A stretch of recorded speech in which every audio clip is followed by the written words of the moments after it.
We are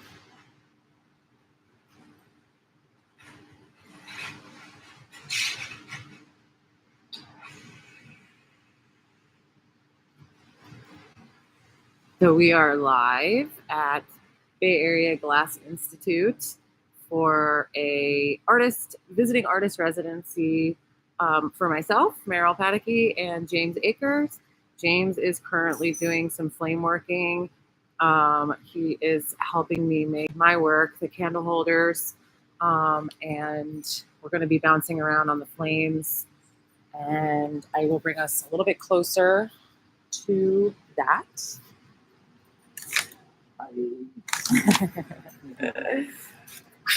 There's a pattern right below that computer. I know.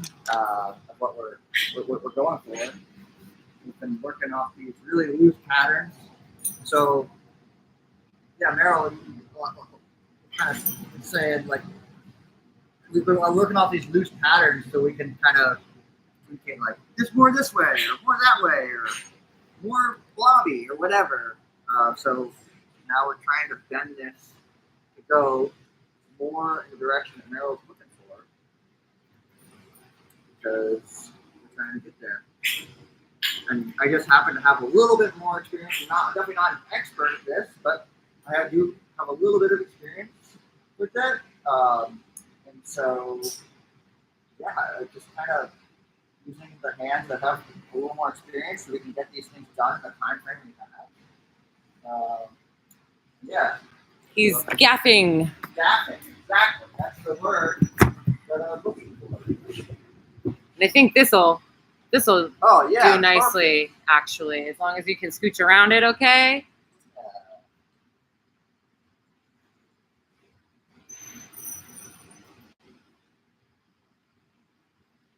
Okay. I'm going to practice.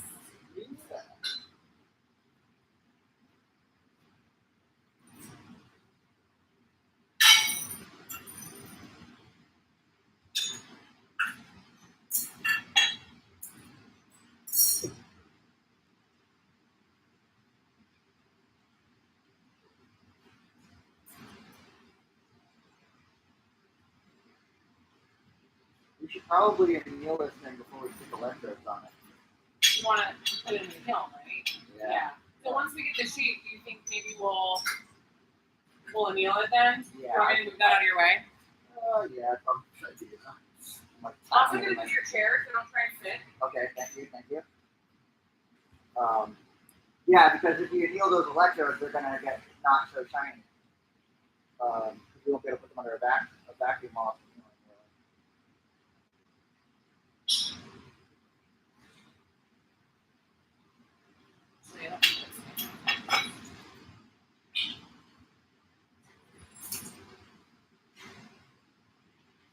And I can't see a live chat, so I don't know.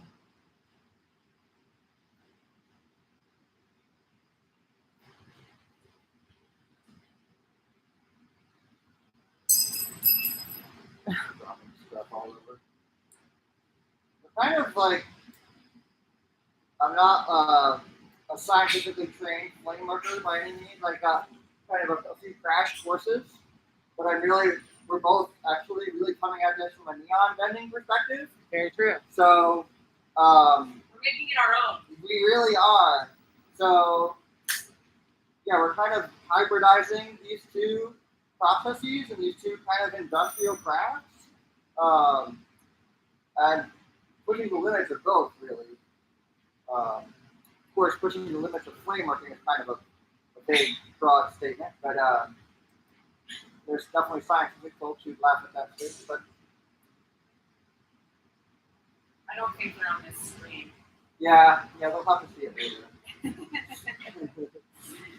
Say whatever you want. Yeah. But what do you mean by that? Pushing the limits of flame working is a big statement. Well, I feel like flame working is kind of like glass blowing in a sense. It's just a process, really. And those scientific limits are kind of artificially imposed by the folks, because it's not really it's just a process. It's just like a thing, and in reality, you can do whatever you want with it as the artist. You can make anything, really. So these limits of like scientific and these limits of like what the material can do, I think in a certain sense we kind of were drawn to this borosilicate because we realized that like making these kind of bends and folds that Meryl's really into in the tube really do push the limits of what the soft glass material can do. And this borosilicate is like it's meant for lab glass. It's meant to make apparatus and be more resilient to thermal shock, which is you get a lot more stress when you put bends and folds in the tube and you want thick and thin areas. So that's kind of why we're going through all this trouble, but because it's certainly a lot easier for us and a lot less heat to bend it in the neon shop. And but we just don't. It's really difficult for the glass to get those kind of folds in it without just cracking.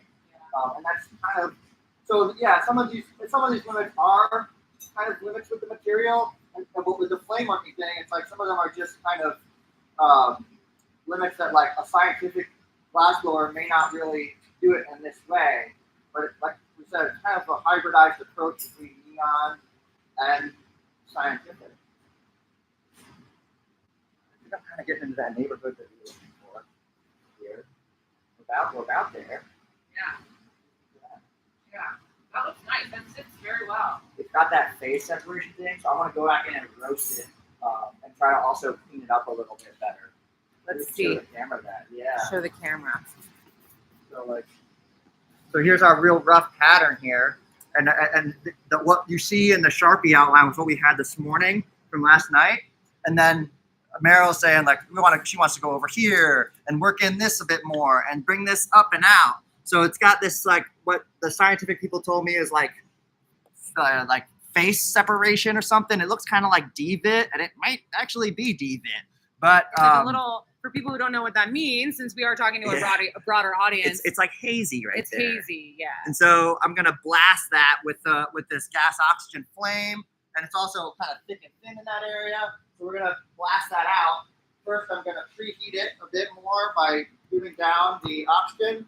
So kind of like unlike neon, like there's neon, you kind of have like you got your puffy flame with a pretty gassy, and you got your tight flame, and maybe you got your red glass flame. There's a few different flames, but these like scientific industry Carlisle torches and these gas oxygen torches really have a lot of different flame profiles you can get.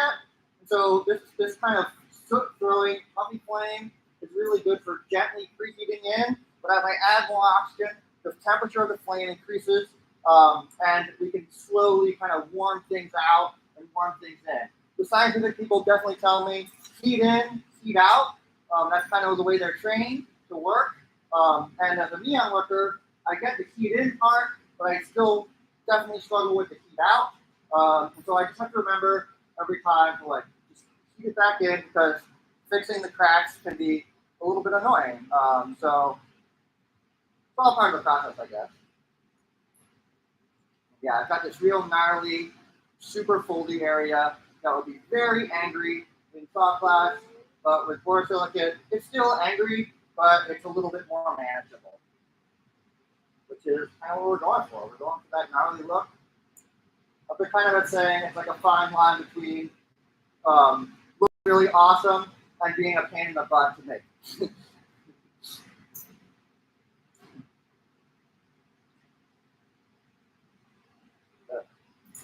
I wanted to say I'm super thrilled for being here, and I've admired Meryl's work in the She-Bench community for years, and this whole trip has been a real dream come true for me. And yeah, I'm like, meeting Meryl has been amazing. I've had a thrilling time here at Bay Area Glass Institute.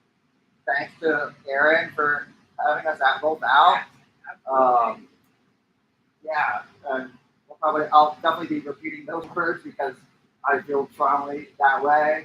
And yeah, but I wanted to say it while it's on the brain. Yeah. Yeah, thank you, James. We love having you as a part of the community, for sure. It's a lovely community to be a part of.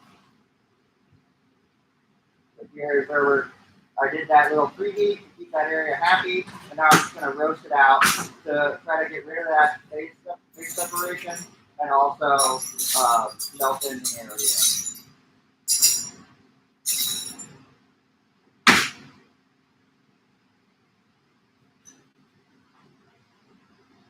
So I'm gonna splice a handle.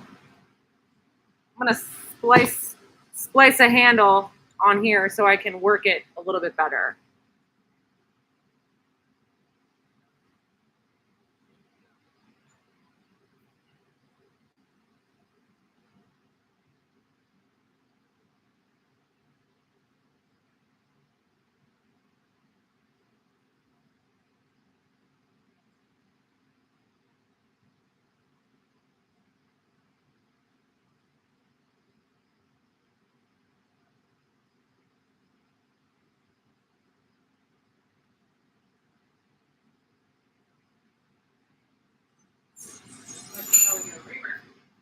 oh yeah, I gotta got mine over here if you want it. Uh-oh. There you go. It's a little fatty. Body.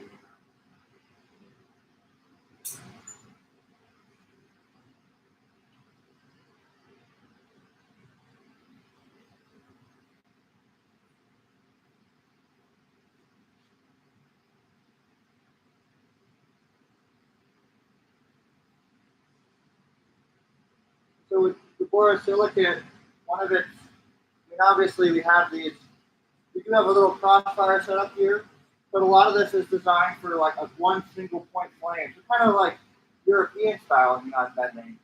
But the glass is so resistant to thermal shock that we can kind of work one side of it in a way that's not very foreign to the regular neon process. You wouldn't normally, unless you're doing a TC or something, you wouldn't normally work just one side of the tube like that because it is so prone to thermal shock. So this glass is a little bit more, it expands and contracts less when heated. That's something I have to get used to. Yeah. I boiled the face of this a little bit, so I gotta, that's another thing, like the gas oxygen flame is hot enough to literally boil the fluxes right out of the glass. So and that will make leaks under vacuum, which all the neon is. So it's all under vacuum. So you got to be a little more careful sometimes to not have too much oxygen in the flame, and do that. And I accidentally did it here a little bit, but dial it back some and get a little less hot.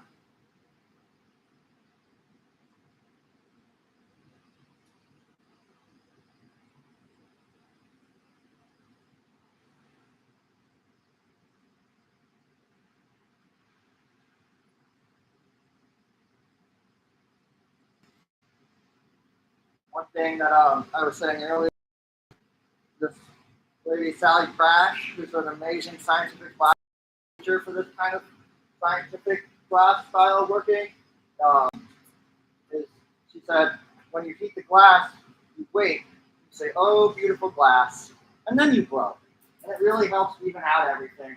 And it's been a trick that once I heard her say that, I do it all the time because it's like so telling useful. kids how to brush their teeth. Yeah, really. Or wash their hands. Yep. Yep. Sally, like I think pretty much everyone I know who does this kind of glass working has either learned from Sally Crash or learned from somebody who learned from Sally Crash. She's really incredible, and she does a lot of like work that advances scientific research and physics research using these processes. So it's kind of. Hopefully people can hear you though because your back is turned. Oh no. If anybody's on there. Yeah. We have like one person here. Okay. Middle of the afternoon. Yeah, people are busy, but it's recorded, so.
You're coming over to this pattern anytime soon? Not super soon. I probably should. But go ahead. Oh, nice handle thing. Me? Yeah. Try me. Look at it work. Make it work. So now I'm just trying to just like figure out like how I want to make an opening for the blow hose, kind of like but still have a handle. So I think I'll cut this open and weld it on. Yeah, sounds good. Or I'll cut this side open and put the blow hose on and then seal this off.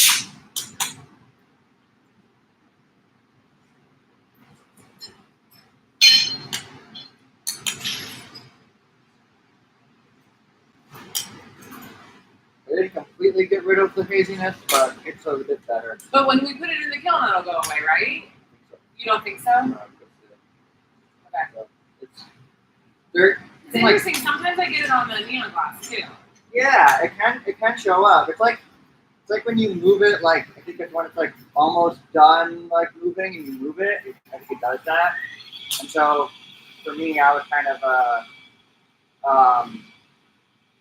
I was bending this and kind of trying to not get it too hot to where I pop a hole in it, so it got some thick thin areas, but then at the same time bend it and get it onto the pattern more. So, and I'm not quite an expert, but enough to make it work. So I'm kind of feeding that area out, feed in and feed out, and yeah, we're gonna go check out where we are on this pattern. But yeah. So get a better look at this. Yep, no one is watching currently, but that means you can speak freely, and if it's recorded, you can see. But this is kind of the general shape we're working with here. I've got this. Any future neon people might think this is kind of neat. This is like a bit bigger than 25 mil. It's probably like 35 or something. And through scientific industry, they have these nested stoppers, so you can basically adjust to any size. I'll show you the other side of that. It's got all these like, woo, yeah. So like that's a scientific thing. Anyone out there who's kind of doing neon stuff, I recommend like go find these scientific symposiums. The ASGS is a great resource, and they have a lot of tools and tricks that you might be able to bring back to the neon shop or whatever your practice might be. It's a neat community of makers, for sure, and fabricators. Okay, you're checking the pattern, right? Yes. So.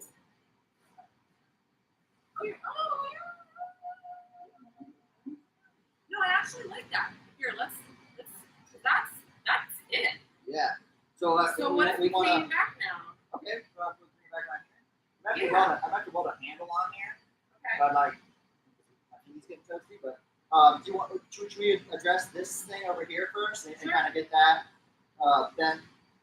Yeah. Maybe you think back up still at all, or not? Just over? It seems to sit okay, but if you come back around, yeah, I guess it would just be like pay attention to it when you come back around. If it's still hot, you can finagle it then as well. Cool. I might And also the other thing is that like we did lose a little bit of the height. Right. So maybe there is a way to kind of roll it under itself as we go this way, because I feel like that might bring it up. Sure. I'm also thinking about when we do this bend, I can kind of try to bend it down some. That way it pushes this back up. Okay.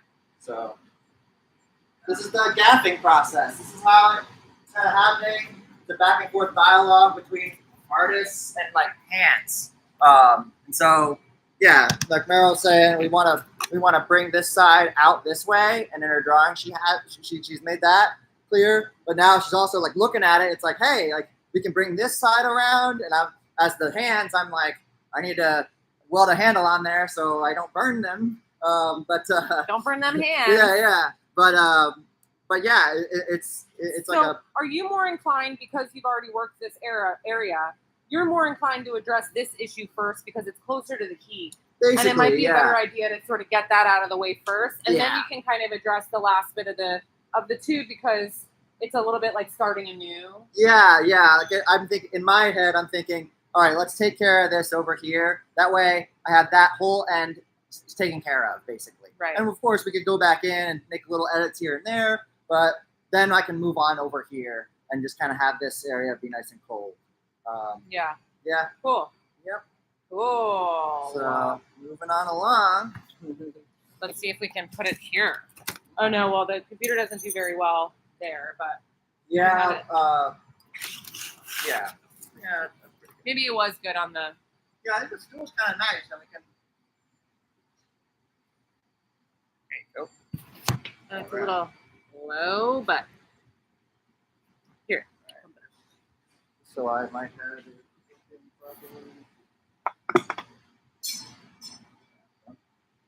I'm thinking like I'm gonna want to switch hands.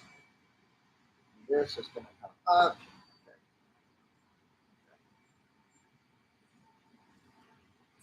Up and kind of put your hands down.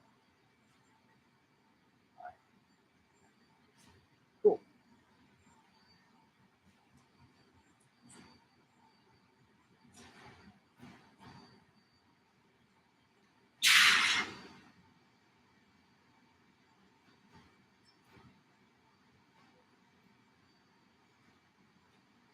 So yeah, I'm just at this point kind of gently preheating this area.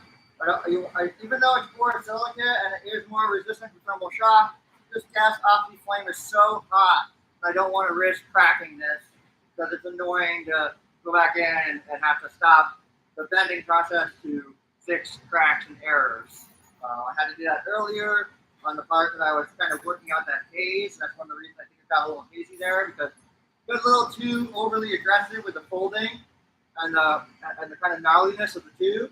And even though we kind of Meryl, we like that look, and it's cool that Meryl likes that look, but as the fabricator, it's like this is becoming a pain in my butt because now it's cracking on me. So trying to fill in those cracks and fix those errors, but it still ends up being a lot more lumpy and like lensy and thick thin than would be possible within reason with soft glass. Yeah, so the borosilicate, I say it's a pain in the butt, but it does allow for some pretty unique possibilities.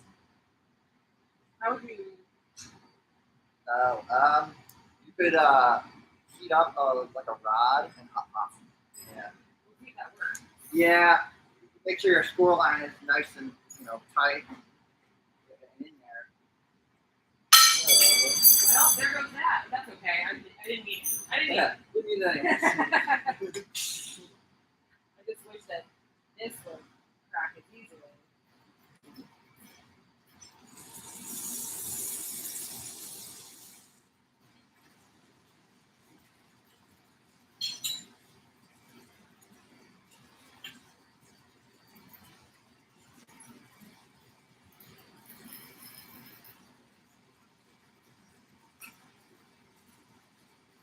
Yesterday I worked on a score like for a really long time.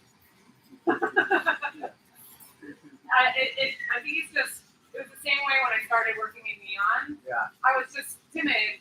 I didn't know the limits, and I didn't know how hard I could be. I didn't know if I under what conditions it's going to fracture and hurt me. Yeah, now it's a scary thing. easy. Yeah, and you're trained all your life to not break the glass. And so when you go to break it on purpose, it's a little scary. Yeah. For sure. I was going to say the other thing you could do is just like, you can't hot pop that. You could try popping a hole. You have to blow hose up to the other side somehow, but that kind of very small, taking off like a 3/4 of an inch might be good. Well done with the fire, but either way.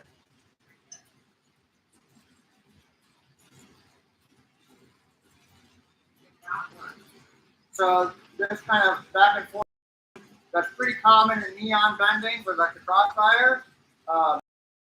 One of my scientific class mentors, she calls this the typewriter.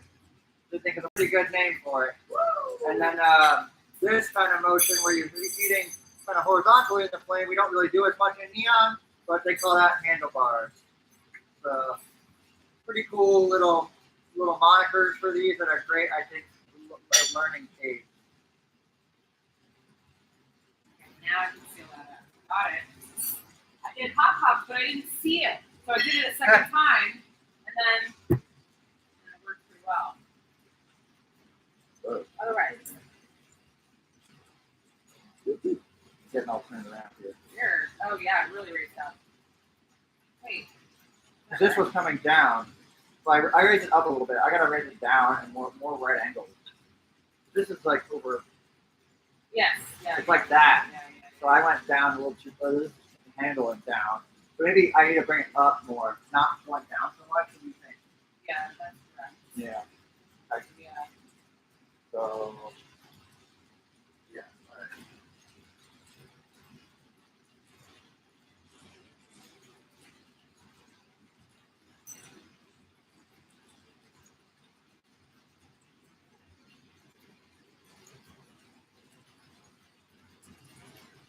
Funny because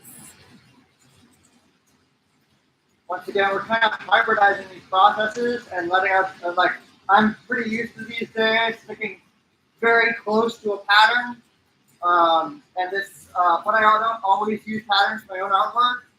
So, working in 3D like this can be kind of tricky because we don't really have a super accurate pattern, and we're kind of riffing off of it and not really. I mean, would you say making it up as you go, but not really. I mean, you know really kind of what you're looking for. I know what I'm looking for only because we had an original shape. Right. And you sort of know it when you see it. I mean, the whole vibe is that There we go. you're making it up as you sort of go along. Woo! Pop it out. That was, well, every last bit of stretch. And then this just needs to raise up. Like, I mean, it doesn't need to, but it would be nice if it did. Maybe we can solve that on With this that end. coming down. Yeah. Okay. All right. That's so nice. Yeah. cool. We're getting. And at least, I mean, like, and the whole point is that it sits on its own. So Yeah. we're there. Yeah. So I'm thinking maybe I might come in around here. It feels like a little thin right here, but so I'm gonna be gentle with it around there. Are you going to gather a little bit? Like, The only reason I hesitate is because I think it'd be tricky for me to gather this. My hand skills aren't quite developed that much. I can give it a try. I'm definitely not going to be stretching. Yeah, I'm going to try to push together, but if it was softbox, I'd be. Oh yeah, if it was softbox, I could gather that together and push together and gather more glass. My borosilicate hand skills aren't quite as developed, but yeah, I'm definitely not going to be stretching it here because it gets a little thinner in this spot, and this is where we're looking at now. And I still need to weld a handle onto here. So I'm going to heat this part out and then move on down to the other side of the tube.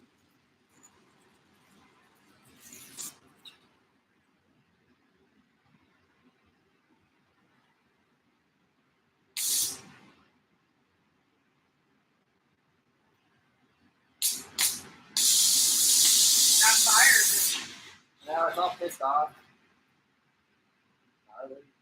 This torch I'm working on is quite large.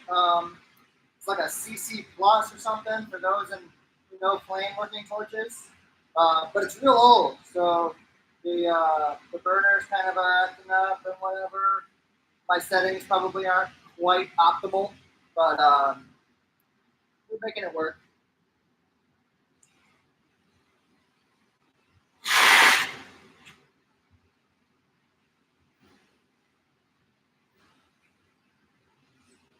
So I gotta find the tube to splice onto this. You're in the And buckets. figure out. There's also some on the table over there. Okay. Yeah.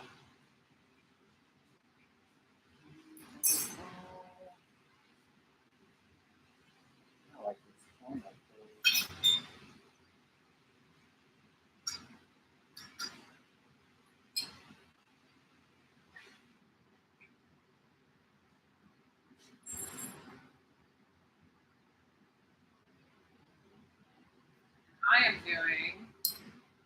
might as well show, I guess. Even though I'm still learning.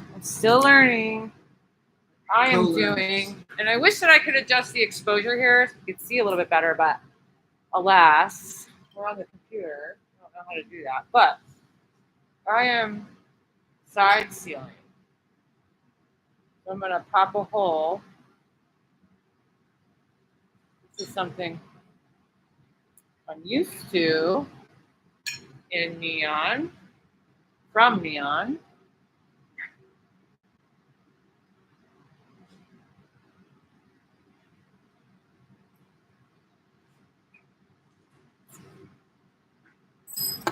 Whoop, big, but that's okay.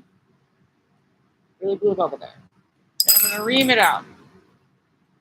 Get it to be around the size of the tube. I'm going to weld onto it. And then catch this one up to speed. I think I like to work a little hotter, which in boro land is really effing hot. I'm definitely not sweating as much as I was yesterday. It's cooler today. You were on this big torch yesterday, though. I was on the big torch, yeah. Okay. Got a hole. We're going to solve that problem.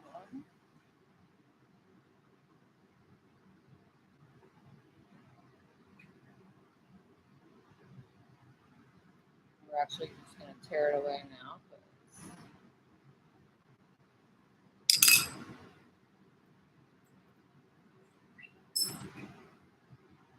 Try that again.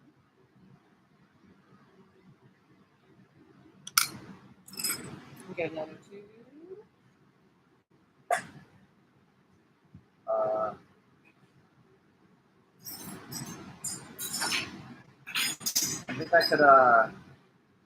I think I mentioned that seal off thing and pop a hole thing. Yeah. And I think I'm gonna do that soon, and I'll let you know when I do so you can see it.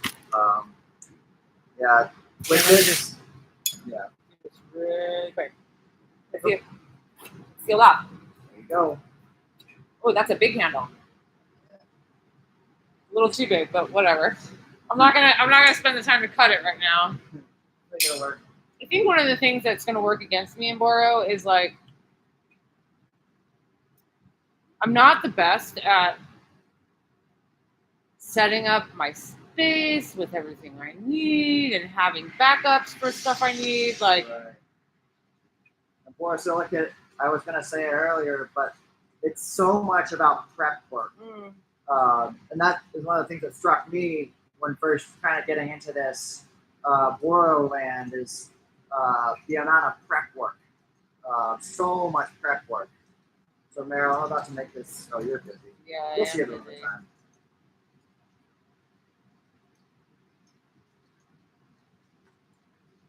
Oh, beautiful glass. Yes. Yeah, nice.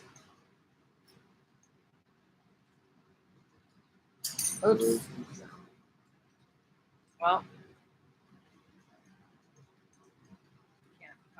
so we're gonna call that good. And James is already done with his. Yeah, doing my operation here. There's like sometimes with borosilicate that you end up with a sealed cavity, and there's methods of like popping the hole in a sealed cavity.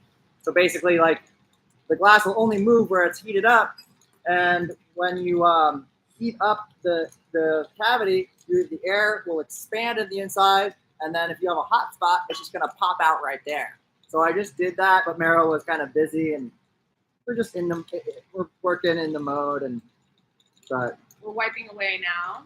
yep, wiping away to clean up that edge. This is a trick that I definitely gathered from the scientific folks.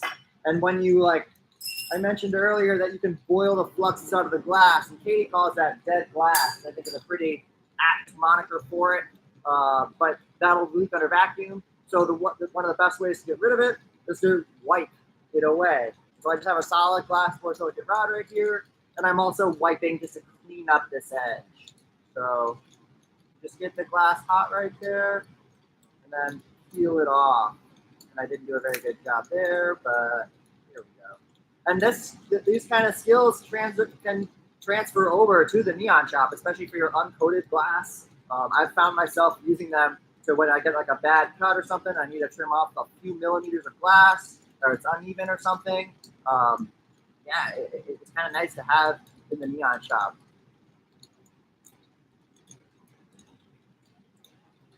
I got my Yeah. handles on. And now I'm going to start manipulating it. It's going to feel very weird, I think, coming from a neon space to manipulate the glass that's thicker, that you know is thicker, with smaller handles that are further away. Yeah, with a single flame. Yeah, I mean, all of it is different, right? Yeah, but I all think weird. what I'm speaking to really is the fact that, like, typically where I feel the most control in neon is being as close as possible to the bend. Oh yeah. And now I'm not. So that's Your hands just yeah. get hot. Yeah. So it's just another muscle memory to practice, you know? Yeah.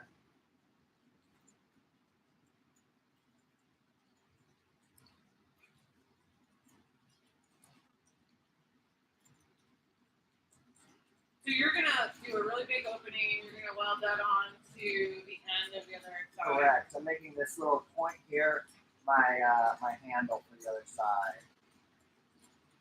And I'm definitely not a very excellent borosilicate point puller, but I You're the dabble. best one in the room right now. And that's not saying too much. You don't have a lot of people behind that camera, so. It's not saying too much because you're next to me. And no, I mean, they're just learning. So I can do this thing though, like this. Accelerate this point process. Okay. No, I want a bushy bending plane.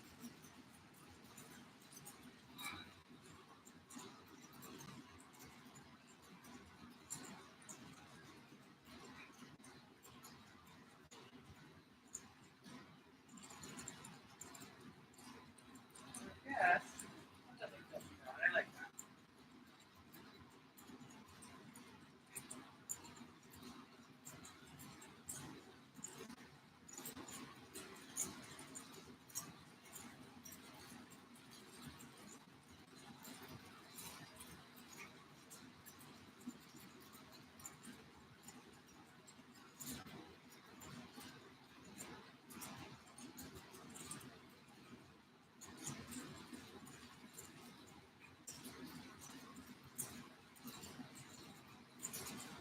Yeah, this feels like a nice bending, nice neon bending plane.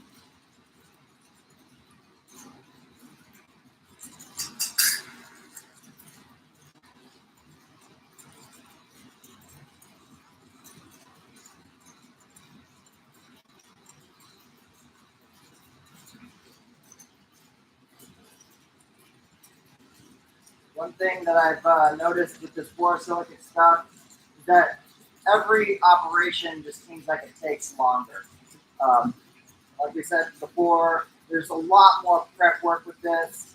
And there's a lot, like neon feels like almost disposable when you, in terms of these. Because the borosilicate's designed to work like so much, it's designed to be reworked. That's one of the lab glass things. It's like, it's reworked, it's worked to perfection basically. Whereas with neon and with the steel, you get in, do your operation, and you get out quick. This is like, you get in, and you do your operation, and then you rework it, and perfect it, and perfect it, and perfect it, and then eventually you're done. And even after you're done, you can go back in and rework it. So it's a lot different as far as working process goes from traditional neon, but it is still glass, and there are some carryovers and crossovers that you can learn from it. But the pacing, I think that's what I'm trying to say, is the pacing is different, which has really struck me as I've been learning.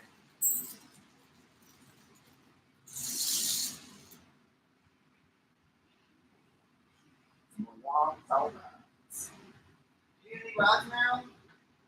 Not right now. Okay.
Okay, now I'm just prepping this edge. Once again, prep work is intense with this process. I'm just trying to make it so it's as clean as possible before I seal it on to my already worked tube.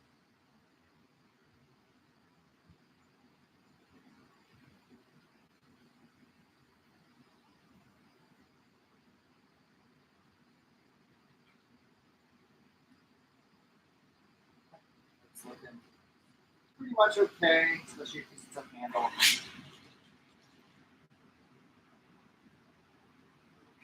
I often back the flame out like that because we are working with a liquid oxygen tank here, and the oxygen is expensive.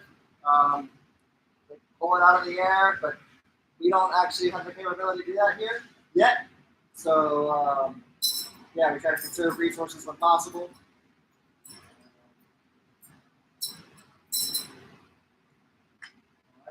I have to get a drink of water. Man, I'm thirsty.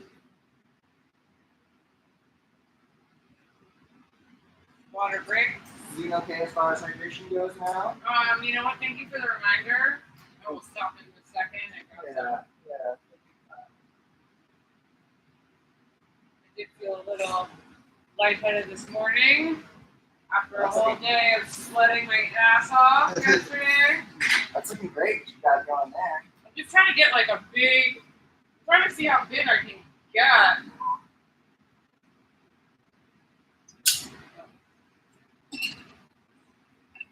I'm gonna like go. you were saying yesterday, it would be really nice to have like some sort of a stand for these. Yeah. Oh wow, I did blow a hole. Maybe that could be for a side seal. Yeah, well, I could do a stringer field demo for you. Sure. Yeah. Let me see if I can pull one real quick. I brought one or two of these big rods. So yeah, I'll see if I can pull a really long stringer and then show you how to fix these holes when you get them. You do like a back and forth, like a weave, like a spiral. Yeah, any way to like fix. I spiraled the last one, depending on the size of the hole and where the glass needs to go. This is also a good opportunity. Well, I mean, it seems a little thin in that zone, so maybe a stringer would be better. But it also seems like a good opportunity to do a side seal. Yeah, I want to show you this just so Okay. you know it, because it'll be a useful skill for you to have as you continue working with this. And like you said, it's thin in that area, and these stringers can be a good way to build up some thickness in an area where maybe it's like, oh crap, I made it a little thin there. So this is a cool thing where you can like gather the glass up like this. I've got a little bit of an aggressive flame You're here. gonna do it over there. Well, I'm just prepping the stringer really at You this want to do point. it over here? Yeah.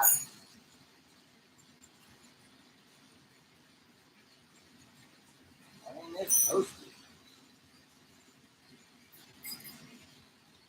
See how if I hold the glass down like this, Meryl, it gathers onto itself? Yeah. You can amass a lot of hot glass this way if I have to burn it. And then we can put a nice long bowl. Oh, I see. That's Oh. a nice healthy stringer. Okay. Yeah. Well, now I see. Yeah, you'll get it. But yeah, I want you to have these I was right. Yeah. these skills are good to have. Maybe I could just cut it in the middle here. Got my towels today. Oh yeah, came prepared. Do you want one? I'm not sweating too badly actually. Maybe you're right. Maybe there is something to this that I don't. I thought of myself as a pretty aggressive sweater, but No, I'm definitely sweating more than you. yeah, I think you're right. But not as much as yesterday, so I don't know. Maybe I just had some toxins in my system that need to get out. Yeah. Okay, show the stringers off. Oh yeah. See, so you get these little tiny threads of glass, and these are great because they melt almost instantly, and you can use them to like patch up holes and stuff. So Meryl had like a hole, I call it like a boo boo in the tube. You can't have holes, so we're able to use these to fix that kind of thing and add in thickness when we need it. So yeah, I guess we could just do it over here. This is the open end. Okay, so yeah, I guess I can stick my blowhose up to that.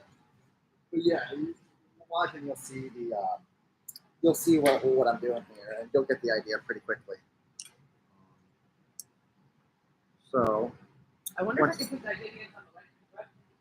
oh, you certainly can put dynamics on the webcam. Yes, that is a. Although on the computer laptop webcam might be a little tricky, but that's the dark green shade. Yeah, hold on. You want like some regulars. So Purple is for soft glass. So I'm gonna. Those are darks. Ooh, super dark. Yeah, but you can still see what you're doing Yeah. better than nothing. Better than nothing. Yeah. So I'm gonna first start by preheating this area because we want to. I don't want to shock what Meryl has here. So I'm just preheating. And that hole is like opening up a little more because it's very thin around there. But we're gonna add in glass with a stringer we pulled to fix it.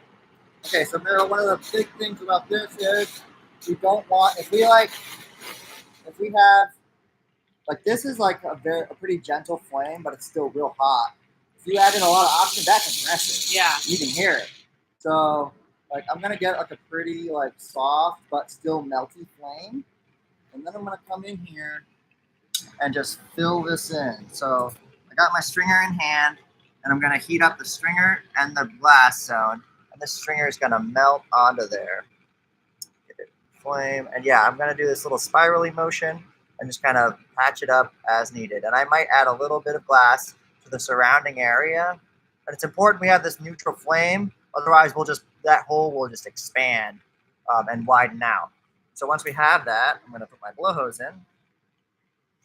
We can melt that added mass in, and if we sealed it up properly, it'll go. But it's not uncommon for another hole to emerge, and then we're just going to add more glass with that stringer. You can see how thin it is. It's Mhm. responding to my breath. There it goes. It's opening up a little more. So then we'll add some more stringer action on there. Gosh, it gets so messy, doesn't it? It does. And then it Yep. takes forever to Patch it. Yep. Mhm. And that's just from it being really thin. Keep that up. You can also get like a hand torch and get in there with a hand torch, right? I mean, this is convenient because the bench burner. Yep. So I'm just heating that up, and it's going to take some time because we don't have it as an aggressive of a flame, but we want that gentle flame to be able to heat up that area. This also is like a great way to like kind of get those lenses in that I talked about the other day. Lenses? Yeah, like a lensy area, like a thick like blobby spot on there.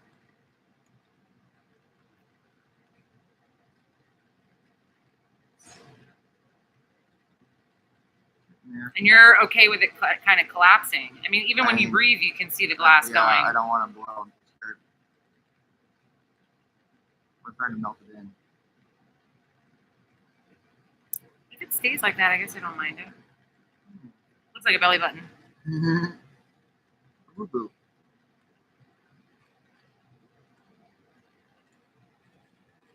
There you go. That's really beautiful. Yeah, the oh beautiful glass thing is relevant here. Mm. If you blow, that thin spot's gonna just pop right out. Right. And you're making another hole. But That's now neat. you know how to patch it. Like, it's okay if it holds, just patch it.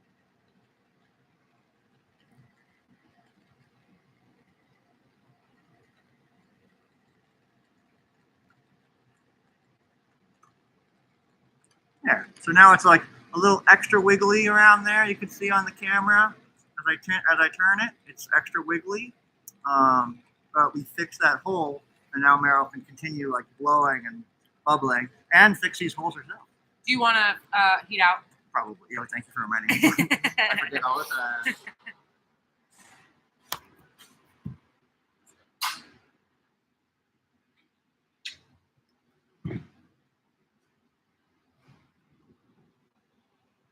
Yeah, heat in, heat out.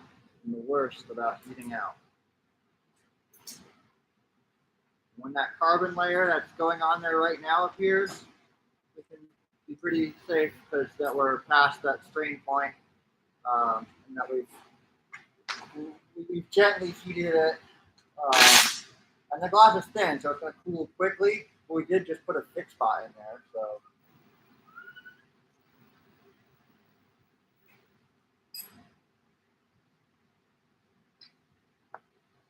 There you go.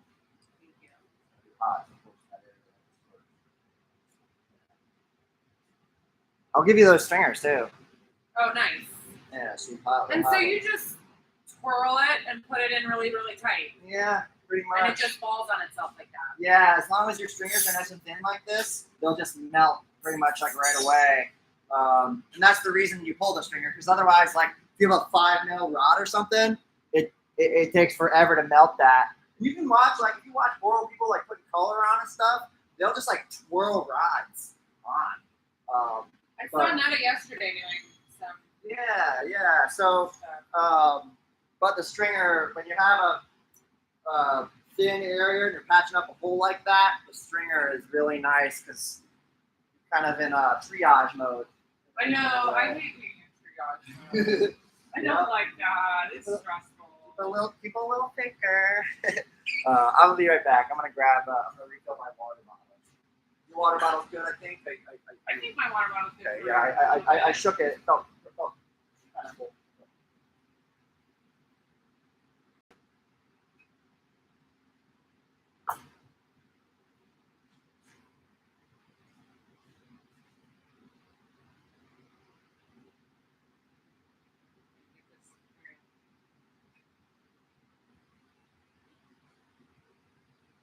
Trying to get a wide area hot at the same time. This flame is a little pinpointed.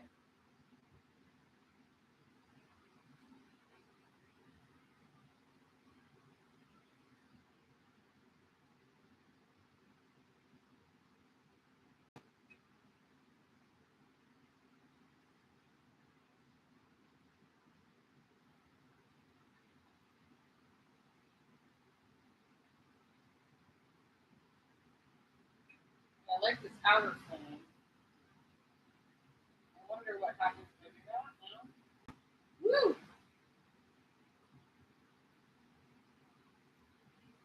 Just figuring things out.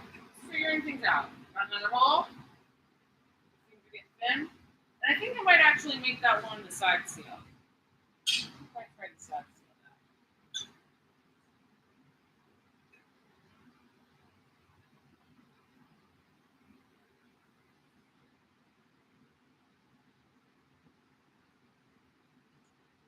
Let's see. One more inner tire.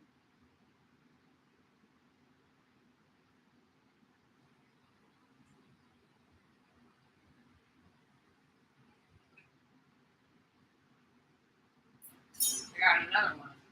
Oh yeah. Is this a good fire for it, you think? Maybe a little more gas. Yeah, just so it's like really super soft. What you want. So yeah. And then just heat the the stringer a little bit more. I don't want to anchor myself somehow. Yeah, you gotta like hotter. Oh, it's like really opening up. Yeah, it's nice to heat the stringer a little bit more than the. Yeah, I got the angle right now, I think. Yeah. Action it up.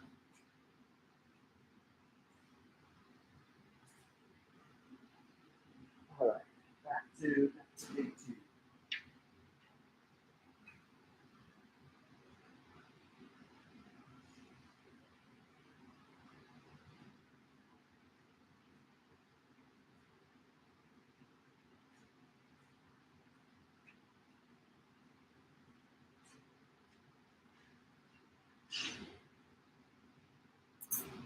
Okay, and now you use a little bit more of a bushy flame. Just super neutral, and I like that to kind of heat up the whole thing. Yeah, that's a good idea. But that's still that same like super neutral flame, that super soft kind of but blue flame, soft but melty. I would say is good for kind of melting the whole thing out. And that looks really good. That kind of puffy, bushy, but still melty. And it's just gonna take a bit of time. It's gonna take a little longer because it's a less hot flame to just even out and melt out the whole thing, so it all melts together and becomes one. Still have areas. Yeah. Sometimes when you're trying to melt it out, other areas will open up because they're thin, and the glass is like it's like pulling in and collecting up on itself. The glass wants to. They say the glass wants to be like a 6 millimeter ball. So it's gonna try to, on its own, just make itself like that. And you're just adding in areas, adding in thickness, so to keep it happy and make it a balloon once again. I gotta wipe some of this carbon off.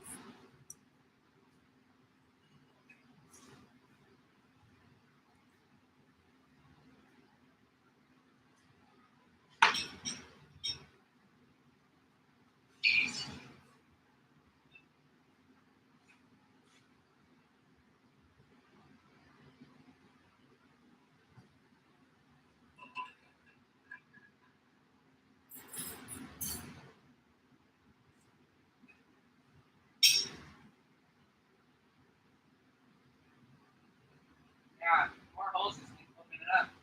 Yeah, you go thin, and they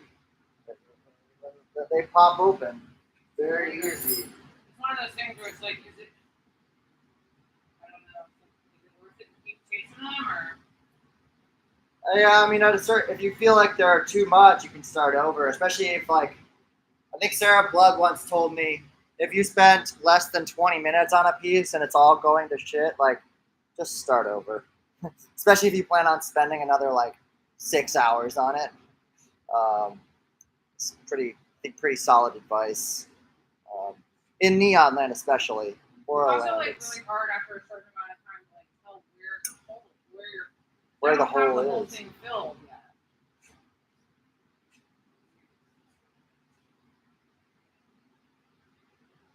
You try melting it in a little, and then seeing if there's presents itself, like melt that area in so it kind of comes one again, and then see if it presents itself. Just make sure your mouth is open the whole time. If that blow hose kinks at all, it'll pop open again. But yeah, just be a little patient, let it all even out and flow out, and then if you see another one emerge, there you go. You got the right idea. Yep.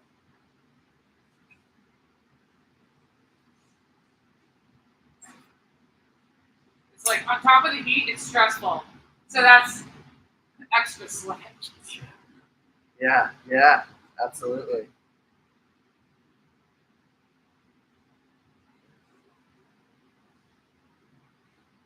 James, how long have we known each other? Like Via on the online. internet? Gee, I don't know. I started like posting more seriously for an art practice on Instagram probably around 2014 or so. I feel like that's about the time that we linked up, or maybe around 2015. I graduated 2015 and was definitely at that time posting a lot. So I think probably 2014, 2015, around that time frame. So, gee, that's like about 7 years. Am I not mathing correctly? I guess. Yeah, about 7 years. Kind of following each other along, and you've definitely grown a lot, and I've definitely grown a lot and changed as a person. So it's been neat to follow along. Even though these days I'm not quite as active on social media in those ways, like I still I love your work and love seeing what you're doing. And Likewise, like yourself, it's great that we all have social media to stay in contact and ask questions of each other and everything. Right. It's been one of the, even though like a lot of my feelings have changed towards social media, I still keep it because of that. You're exactly right. It is one of the only ways to stay in touch with folks. So yeah, I definitely don't delete it because of those reasons.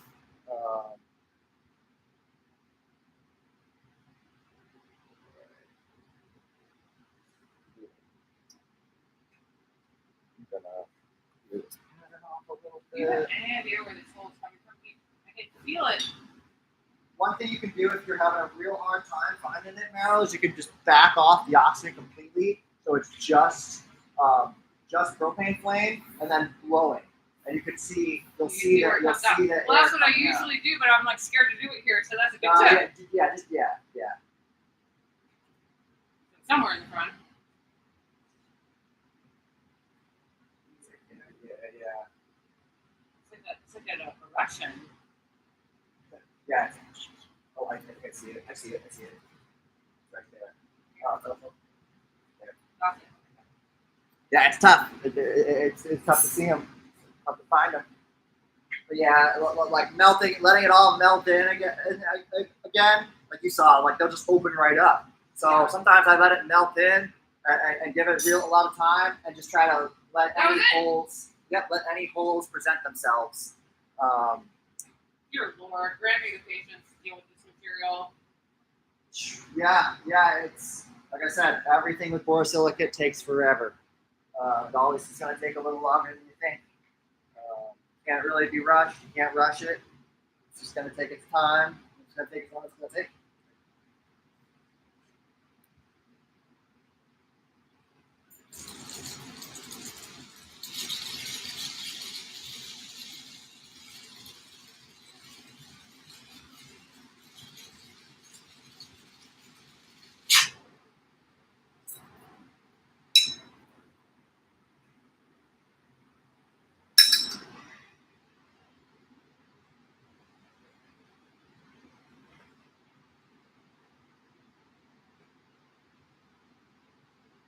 All right. Speaking of taking forever, now I'm going to get back to this thing. I'm building a handle on here. Continue curving this thing around.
with these borosilicate things, like with neon, I'd pretty much be done with the feel at this point. But with borosilicate, you go in and work it and refine that feel. Even something as simple as this is like a 40 or 35 or 38 mil plate seal. So it is kind of a big one, but yeah, you rework it and work your way around.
You think at one now?